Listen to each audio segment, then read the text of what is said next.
Assalomu alaykum qadrdonlarim, sizlarga yana bir yangicha variantdagi kotelni taklif qo'yganman. Xullas, buni eskilardan farqlanib turadigan, eski kotellarimizdan farqlanib turadigan joyi, xo'sh, ular pushka yordamida olov yonadi.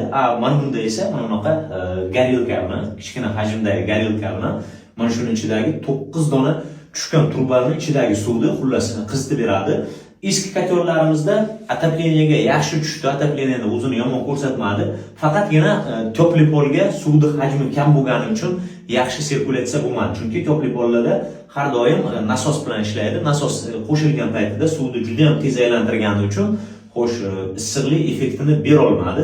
Hozir mana bu yangi kotellardan menda hozir birinchi maqsadim xullas topli polga ham yaxshi tushishini. Buni hozir suv hajmini ozroq ko'paytirganman. Isitishi ham pushkaga nisbatan mana bu tezroq bo'lishi kerak. Xullas hozir sizlar bilan bitta test qilaman, qancha vaqtda suvni qaynatib berishini. Keyinchalik esa yana bitta topli poli bor odamni topib, uyiga olib borib bitta test qilib sizlarga yana to'g'ri ma'lumotni beraman. Xo'sh, bunda mana har doimgidek syomniy bachoklar, hamma narsasini joyida qo'yganmiz. Metallari 4 stenkali, juda ham baquvvatidan qilingan.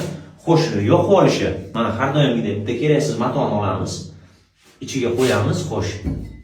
Mana endi ustiga ozgina atrobotkani ochib olamiz mana. Iloji bo'lsa buni solyarka, benzin va shunaqa tez yonadigan narsalar bilan yoqib olsanglar, o'zlaringizga oson bo'ladi. Hozir menda yo'qligi uchun atrobotkani o'zini shunday yoqishga harakat qilamiz, xo'sh. Olov boshladi, salgina endi kutamiz, yaxshiroq yonib olishi uchun. Kuzatib boringlar, hozir testini to'liq videolarini ham tashlab boraman.